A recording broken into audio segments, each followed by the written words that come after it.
Gabi, voltando no intervalo, agora só no streaming. Chris, você, quando me pediu a palavra, foi imediatamente após uma intervenção do Rodrigo Zaidan, que está falando conosco remoto lá de Londres, sobre o que ele considera que é uma possibilidade, uma geração surgindo capaz, e a palavra que ele usou foi essa, salvar o Brasil. Não, eu gostei das palavras do Rodrigo. Eu também queria adicionar, até pegando um pouco o gancho, quando você me perguntou anteriormente como é que a gente vê o Brasil em termos comparativos com outros países, não é? Uma coisa que chama atenção para mim é que nós temos um grau do setor privado que tem um espírito, não é, a palavra em inglês, entrepreneur, não é? Que é um espírito do empreendedorismo. Do empreendedorismo, que é muito forte aqui no Brasil. Nós temos o setor privado heterogêneo, dinâmico, temos várias inovações, startups do lado de tecnologia. É um setor privado que não é direcionado pelo setor público. E nós vemos em outros países, até na América Latina, um setor privado mais esclerosado. Então, acho que o dinamismo do setor privado é um ativo que o país tem, né? Então, também reforço as palavras do Bolívar. Ter um setor privado proativo, engajado, né, para poder trazer soluções, acho que a gente já tem visto isso ao longo dos últimos anos, mas é um ativo que o Brasil tem em comparação com outros países.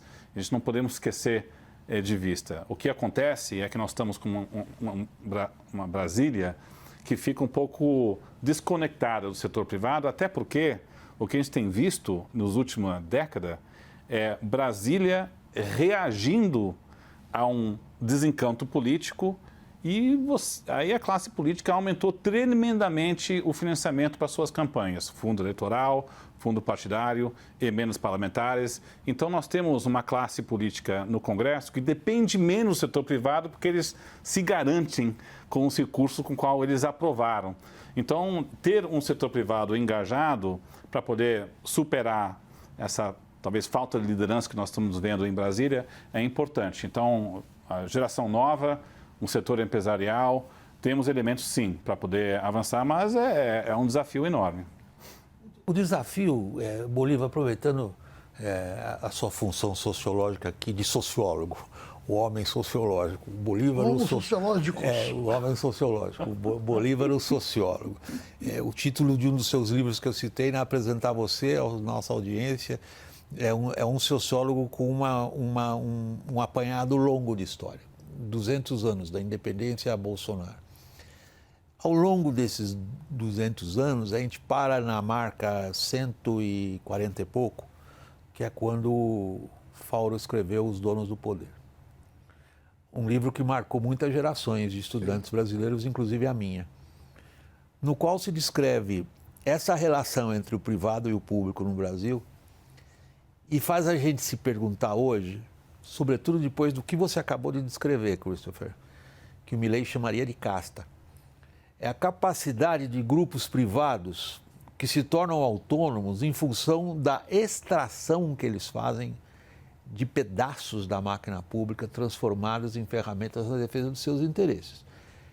É uma nova versão de patrimonialismo, talvez até mais perigosa do que aquela clássica antiga, engravatada, empoeirada. E a gente escapa disso, Bolívar? William,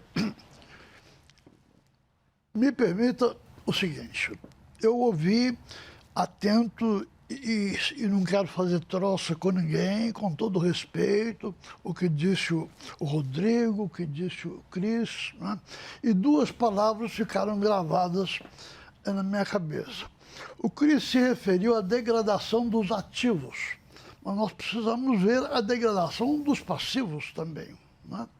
Aí nós temos uma visão sociológica realista do Brasil. Em 1970, nós temos mais ou menos a mesma idade, nós podíamos, por exemplo, lá no Rio de Janeiro, ir à sessão das 10 do cinema, comer uma pizza, estamos com a namorada, e aí caminhar calmamente por Copacabana, né? Experimente fazer isso hoje, né?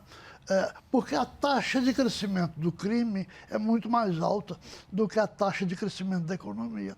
Então, aí é um passivo que não parou de piorar. Eu estou citando só um. Né?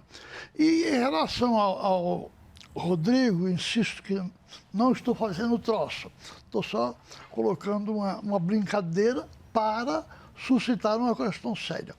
Certa vez, num programa de televisão, o Otto Lara Rezende, na última, já fechando o programa, perguntou ao Nelson Rodrigues assim: que conselho você daria aos jovens? Aí o Nelson Rodrigues disse assim: envelhecei, sabe? Porque como é que esses jovens que estão tão aplicados, tão imaginativos, que estudam muito mais, como é que eles vão entrar no sistema político? Alguma oligarquia política, e nenhum de nós aqui duvida que todos os partidos, sem exceção, são controlados por uma pequena oligarquia. Vão permitir que eles entrem? As antigas organizações corporativas, que eram sediadas aqui na Avenida Paulista, vão facilitar esses jovens, essa quantidade de jovens, a se tornarem empreendedores, empresários. Eu estou esperando, estou olhando há muito tempo. Esta sociedade, não nos enganemos, tem alguma coisa de uma sociedade de castas. Castas. Quer dizer, lá em cima, no máximo 10%, no máximo, detém metade da riqueza e da renda. Aí, vamos dizer... É menos que isso. Hã? É menos que isso. É menos que isso. É em torno de 1%. Eu não quis obrigar as pessoas em casa a tomar aquele remédio para acalmar, entende? Eu não quis fazer isso. Mas aquela minúscula elite detém metade da riqueza do país. Depois você tem, vamos dizer, uns 40%, 50%, que são as camadas médias, que têm medo de se reunir, que não se associam, que não constituem um partido, que lê muito pouco e pensa muito pouco, isso é óbvio. Né? Elas gostam de ver novela, nós sabemos isso. Querem que bater o ponto e correr para casa para não perder a novela. Hoje é TikTok. Hã? Hoje elas veem TikTok. Pois é, ficção. E vamos dizer assim, os 30% de baixo não sabem o que vão comer amanhã. É esse o nosso país.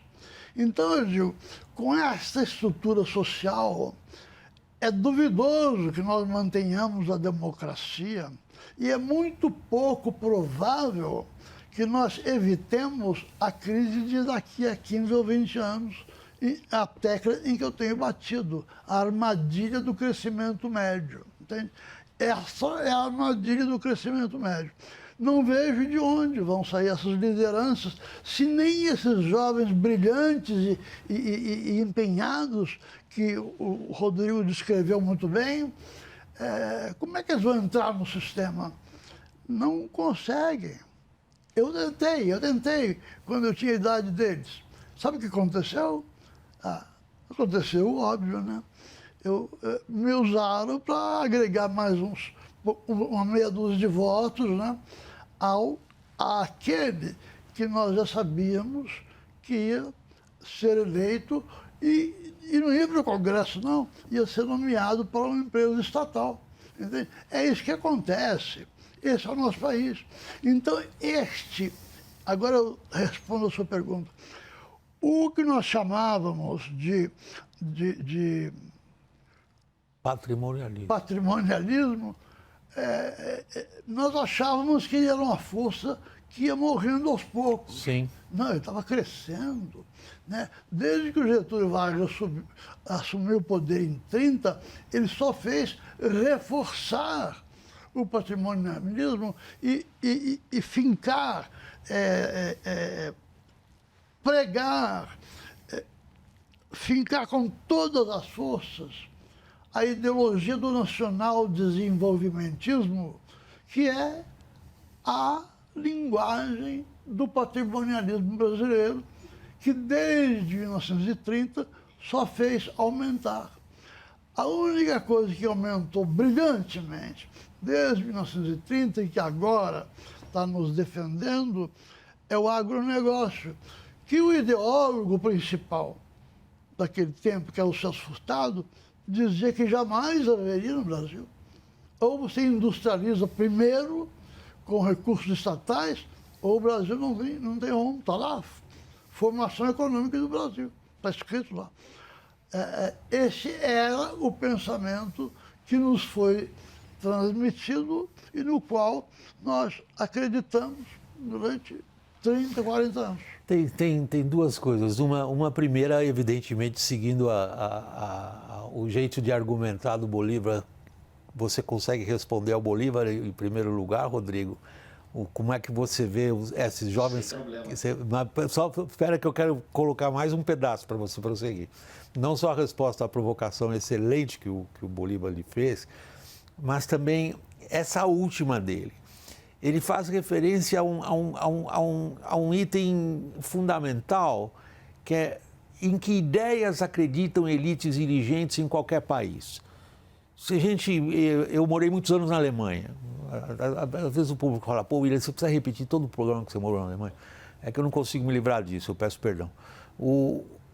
Não dá para entender aquele país sem entender no que as elites lá pensaram, em várias épocas. Desde as elites de 300 anos atrás da Prússia, até as elites que agora estão refazendo o país em função de uma crise geopolítica, há algo na cabeça delas que as, de certa forma, molda, convergem.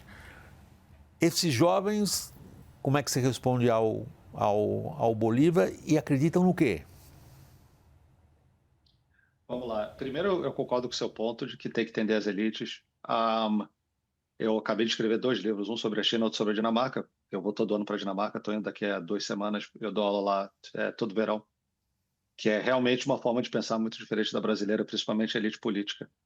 Sobre o que o Lamonier falou muito bem, é o seguinte, ele tem toda a razão de que as elites políticas vão provavelmente tentar impedir que qualquer jovem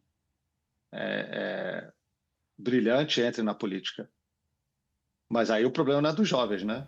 O problema é da nossa estrutura política. E a gente está sendo governado por alguém que fez exatamente isso. Saiu lá do sertão, foi para a cidade grande e virou presidente da República. Então a gente tem alguma mobilidade. Eu também, eu não era rico, morei em Madureira. Eu era como é que é, daquela classe média que ele falou que era para ver novela e eu resolvi não ficar vendo novela. E se quisesse estar na política, eu estaria na política, só porque eu não tenho muita vontade não me apetece o sadomasoquismo que é participar de política no Brasil. Na questão, de novo, a questão dos jovens, os jovens não têm problema nenhum. O problema é a estrutura do país. Os jovens são ótimos, são sensacionais e são como qualquer outro jovem, fazem as besteiras e fazem erros que todos nós fizemos. Em relação às nossas elites, a gente tem um problema sério, né? A gente vai entender como é que as elites... Vocês estavam discutindo a questão de conceito, né? Eu gostei muito do que falar o seguinte, não dá para dizer que 200 anos depois da gente ser independente, que o nosso problema é Portugal. Isso não faz o menor sentido. Mas que ainda tem algumas questões de conceito, tipo essa questão de... Eu vou dar outro exemplo. Um amigo meu brasileiro, que foi professor numa universidade na França, ele falou que na França o funcionário público ele levanta o outro, entendeu? Por quê? Porque ele fala assim, não, o dinheiro é de todo mundo, você não pode ficar de vagabundagem sendo funcionário público. Você não pode tratar a coisa pública como algo irrelevante. Ao contrário, a coisa pública é mais importante que o privado. E a gente tem o contrário, né? No Brasil, dinheiro público é de ninguém. E eu acho que é assim que a elite pensa. A gente está vendo uma corrida, quase que a gente tivesse uma serra pelada de corrida ao ouro do orçamento. E aí as nossas elites hoje, a nossa estrutura hoje é muito ruim. E nesse ponto eu concordo com o Lamonier de uma forma completa. Mas tem espaço, tem alguma mobilidade intergeracional, porque se não tivesse o Lula não seria presidente. Eu não estaria falando aqui para vocês e não teria muitos jovens fazendo muita coisa legal pelo Brasil, de coisa social à empresa. Nem todas essas empresas que o Cris está falando muito bem aí foram criadas por gente da elite. tem alguma mobilidade social. A nossa estrutura é ruim, péssima, mas tem esperança. Talvez se não tiver esperança, porque a gente está discutindo aqui, pô.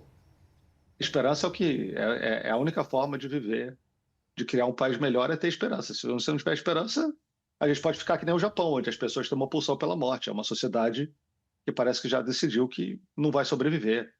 E ninguém liga para isso e vai todo mundo fazer o que quer e pronto. Mas acho que essa não é essa a história do Brasil e não é isso que a gente quer para a nossa sociedade. Vou aproveitar um gancho. O Rodrigo pegou vários aspectos. Eu vou arbitrariamente pescar um só, Rodrigo, que me ajuda a puxar a nossa conversa um pouco para o plano da atualidade mais próxima à nossa, que é o que ele se referiu, a disputa política que a gente tem por migalhas do orçamento, na verdade. Na verdade, todo o debate político que a gente vê hoje, que a gente acompanha, que eu toda noite estou participando dele no WW Diário, se dá por uma fração do orçamento, o resto é engessado, o resto já está marcado, são despesas obrigatórias.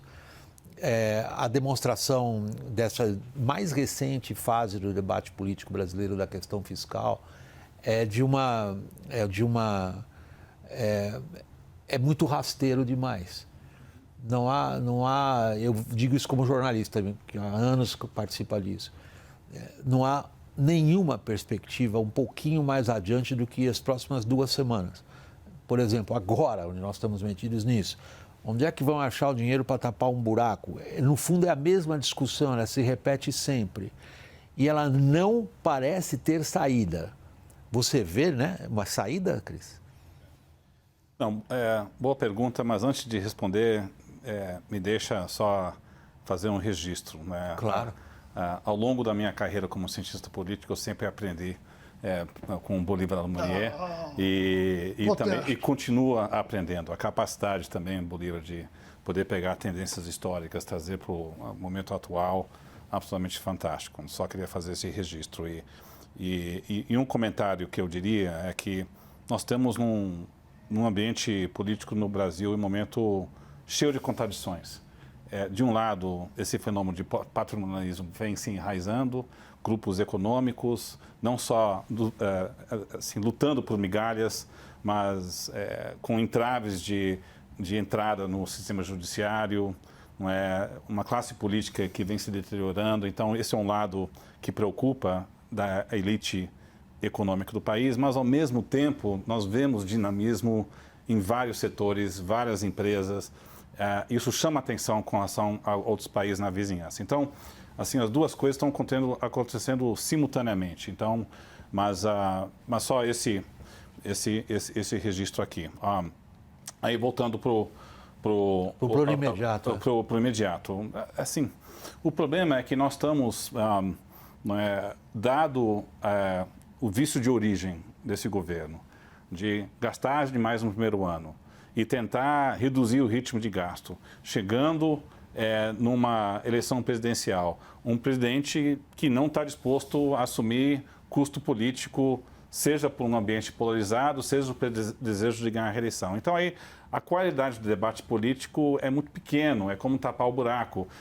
A gente está num desafio muito grande, porque nós temos agora com uma oposição dentro do Congresso Nacional para qualquer aumento de carga tributária, porque já houve muito aumento de carga tributária, o Congresso aprovou várias medidas de aumento de receita, e esse vendaval de crítica ao IOF é um sinal que chegamos num certo limite, né, de fazer ajuste via aumento de receita. E o governo está com poucas boas opções de lidar para como tapar o buraco, não só para o orçamento de 2025, mas mais 2026. Temo eu que podemos ter um debate sobre as metas fiscais de 2026. E eu digo mais, não só nós estamos com um debate muito curto-prazista, como tapar o buraco, mas não estamos debatendo o que deveríamos debater. E nós estamos perante uma onda de transformação tecnológica enorme do lado de IA, que vai ter repercussões enormes, não só no setor privado, no setor público, e países, lideranças deveriam estar debatendo isso. Nós estamos com um projeto de regulação de IA, mas de longe nós não estamos entrando num debate nacional de como que o Brasil pode reagir a essa onda transformativa que está beirando nas portas agora. Então, é um imediatismo fiscal raso, mas as grandes perguntas com qual economias têm que debater nem estão no radar político agora de debate. Você tem esperanças, Rodrigo, de ver o debate sobre essas grandes perguntas entrar na pauta diária? Nenhum. Nesse ponto eu concordo com o professor Lamonier. Não, a nossa estrutura política hoje não incentiva nenhum debate profundo. A gente tem uma corrida para ver quem pega o seu quinhão primeiro, e é isso que a gente vai sofrer até o próximo governo. Em algum momento alguém vai ter que tomar decisões duras. Até lá, a gente tem qualidade de capital humano para fazer debate, a gente tem. Qualidade de capital humano para fazer regulação boa, a gente tem. A gente não tem os incentivos corretos da estrutura que induz a isso. Então, eu não tenho nenhuma esperança de que a gente vai ver isso nos próximos 2 anos. Para encerrar, Bolívar, qual é o teu horizonte? Bom, primeiro, o nosso berço não é esplêndido e tampouco é berço, é um catre de madeira, né? Não, a coisa não está para peixe, não. Eu queria rapidamente responder uma pergunta que você fez. Foi se nós temos conhecimento de algum país que realmente fez uma mudança profunda, rapidamente, e eu te digo que sim. Eu sei de um país que tinha problemas 50 vezes mais graves do que o Brasil. E um dia mudou radicalmente num discurso de 45 minutos. A África do Sul. A África do Sul teve um século de racismo violentíssimo e tanto a elite descendente dos holandeses, os afrikaners, assim como os descendentes dos ingleses, eram igualmente racistas. E em 94, no dia que assumiu o governo, o presidente Frederico de Klerk dirigiu-se a todos. 99,5% dos ali presentes eram racistas virulentos. Ele fez um discurso de 45 minutos que dizia o seguinte: a partir de amanhã, às 9 horas da manhã, o presidente Mandela será libertado depois de 27 anos preso. Todos os adultos que se registrarem terão direito de voto. E foi por aí afora. No dia seguinte, o país era outro. Economicamente, não, porque nenhuma economia muda de um dia para outro. Mas, do ponto de vista político, tornou-se uma democracia igual ou melhor do que a maioria das democracias do mundo. Quer dizer, havendo uma liderança com mínimo de alguma coisa entre as duas orelhas e com coragem, a coisa muda. Agora, isso não existe no Brasil hoje. Nós temos um monte de gente deitado num catre horroroso. Isso aqui é o Brasil hoje. Queria começar por você, Rodrigo Zaidan. Meu agradecimento pela disposição de fazer parte do programa. Muito obrigado. Sempre uma honra. Muitíssimo obrigado pelo convite. Igualmente a você, Bolívar Lamonier, que bom tê-lo de volta depois de longa ausência. Muito grande. E ao nosso parceiro de produção de conteúdo, Chris Garman. Muito obrigado pela participação. Prazer todo meu. Meu agradecimento é especialmente a você que nos acompanha. Até a próxima, pessoal.